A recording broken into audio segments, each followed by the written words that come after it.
पूज्य श्री प्रणाम। अरविंद शाह बोल रहा हूँ।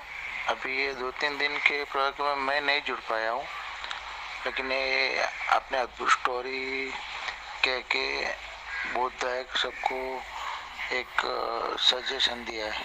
हमारे जैन शास्त्रों में संसार रस का सबसे बड़ा बात बोला है कि जब तक संसार रस होता है तब तक परमात्मा से मिलना संभव नहीं है। अगर संसार रस खत्म हो गया तो फिर थोड़ी सी भी मेहनत परमात्मा तक पहुंचा देती है, और वही सबसे बड़ी मुश्किल ही आसक्ति जाती नहीं तब तक ये मुश्किल है।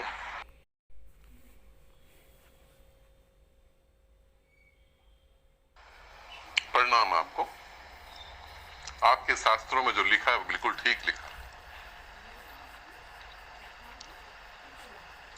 यदि संसार में रस होगा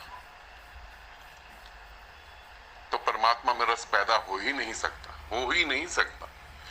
यदि संसार में रस होगा तो तुम परमात्मा को पाने की भी कोशिश इसलिए नहीं करोगे कि उसके साथ एक होना है, इसलिए करोगे कि कैसे हमारा संसार जो है वो स्वस्थ हो जाए और हम अच्छे से जिए, कैसे दिव्य आयु को पाए, कैसे लंबी उम्र को पाए और संसार में जिए। एक हॉस्पिटल में मैं गया था, मेरे सामने एक मरीज पड़ा हुआ था।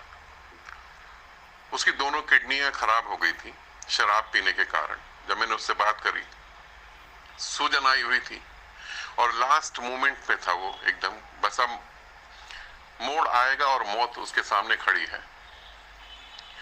डॉक्टर ने बोला कि आपको मैंने पहले ही मना किया था कि आप शराब मत पीना, कि आपकी किडनियां खराब हो गई हैं और अब आप देखो कैसे हालत में हो गए हो। उसने डॉक्टर के पांव छुए, पांव पकड़े और उसने रोते हुए कहा कि डॉक्टर साहब, कुछ भी करके मुझे ठीक कर दो। मुझे भी बहुत दया आई उस पे। मैंने कहा देखो कितना जीवन प्यारा है और कितने उसको अपने बीबी बच्चे प्यारे हैं। वो ये कह भी रहा था कि मेरे बीबी है, मेरे बच्चे छोटे छोटे हैं, कुछ भी करके मुझे ठीक कर दो। तो डॉक्टरों ने कहा कि तुम्हें दवाई दी है और अभी ग्लूकोज में भी तुम्हें दवाई चढ़ाई जाएगी, तुम ठीक हो जाओगे, सुबह तक फर्क पड़ जाएगा। उसने कहा अगर सुबह तक फर्क पड़ेगा तो कल शाम को क्या मैं 2 पैक और ले सकता हूं? समझे, वो जीवन भी चाहता है तो इसलिए कि उसे पीने को मिल जाए। इसी तरीके से वो तो खैर शराब के नशे में था, मगर हम सब भी किसी न किसी नशे में, कोई ना कोई वासना का नशा हमारे ऊपर छाया हुआ है। परमात्मा को भी पाना चाहते हैं, इसलिए नहीं कि उससे प्रेम है, इसलिए कि उसके द्वारा वो वासना को अच्छे से हम जी सके। और वासना का स्वभाव है कभी पूर्ण ना हो, कभी पूर्ण ना हो। वासना कभी पूर्ण नहीं हो सकती और हम सोचते हैं वासना को हम पूरा जी लें, असंभव। तो जैन शास्त्रों में जो लिखा है वो बिल्कुल ठीक लिखा है। हाँ, मगर मैं ये कहूंगा संसार के प्रति रस हट जाए तो फिर परमात्मा के लिए मेहनत करने की भी जरूरत नहीं, फिर तो वो सामने खड़ा हुआ है। सबसे बड़ी समस्या संसार के प्रति रस हट जाए। कैसे ये तृष्णा, कैसे ये मोह खत्म हो। मैं अपनी ही बात बताता हूं। मैं छोटा था, होऊंगा 10-12 साल का, 10-12 साल का था। सर्दी का मौसम था जनवरी में। दिल्ली में तो सर्दी भी बहुत पड़ती है, जो दिल्ली के लोग होंगे वो जानते होंगे दिल्ली में सर्दी बहुत पड़ती है। और मैं लेटा हुआ था, संडे का दिन था, मेरे पापा का भी छुट्टी थी, मेरे पापा की भी, और स्कूल भी बंद था उस दिन। ठंड थी बहुत और रुजाई में मैं लेटा हुआ था।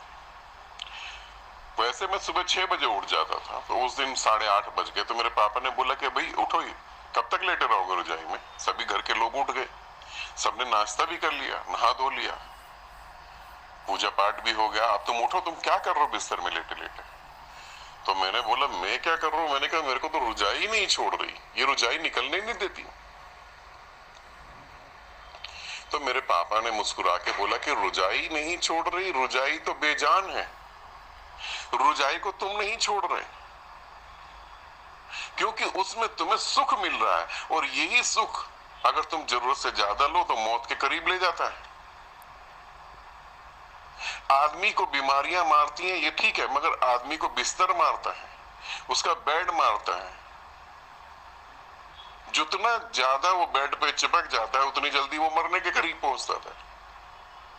जब पापा ने ये बात बोली कि रुजाई ने तुम्हें नहीं पकड़ा, तब मेरे दिमाग में ये क्लिक करा, दिमाग में एकदम विचार आया कि यही तो सबके साथ हो रहा है। वासनाओं ने हमें पकड़ा, ऐसा नहीं, हमने वासनाओं को पकड़ा हुआ है। और यदि हमारी वो पकड़ छूट जाए तो गजब की बात। तब मुझे समझ आई और मेरे जीवन में एक और